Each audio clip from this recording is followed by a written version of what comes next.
தயிர் சாதம் தாளிக்க எண்ணெய் இந்த அளவு தான் ஊற்றணும். அப்புறம் பாருங்கள், கடுகுளுந்து பருப்பு தாளிக்கணும்.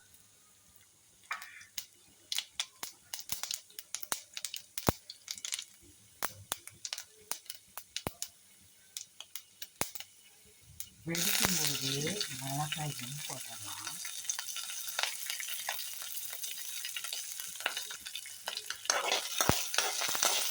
இப்போ கடுகு வெடிச்சிருச்சு. முந்திரி பழத்தை போடுங்க. நான் சாதத்துக்கு அளவாக எடுத்துருக்கேன். நிறைய சாதம்னா நிறைய போடுவாங்க.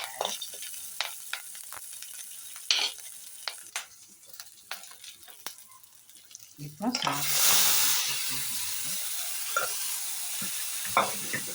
இந்த சாதத்தை கொட்டிட்டீங்கன்னா எந்த துர்நாற்றமே வராது. சாதம் சீக்கிரத்தில் கெடாது. தயிர், உப்பு எல்லாம் போட்டாச்சு. மாதுளை முத்தும் போட்டிங்கன்னா டேஸ்ட்டு கூடும். கொத்தமல்லி, கருவேப்பிலை தழை, இஞ்சி எல்லாம் போட்டால் சுவை கூடும். ஒரு ஸ்பூன் இந்த மாதிரி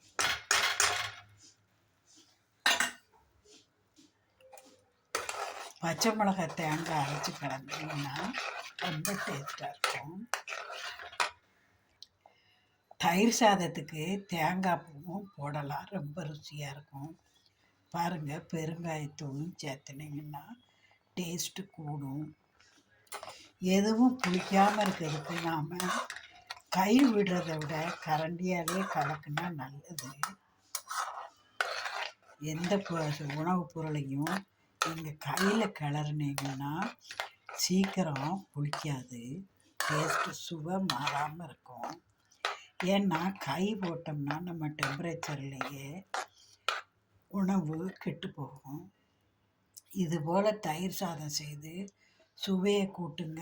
குழந்தைகளும் அடம் பிடிக்காமல் சாப்பிடுவாங்க. செய்து பாருங்கள்.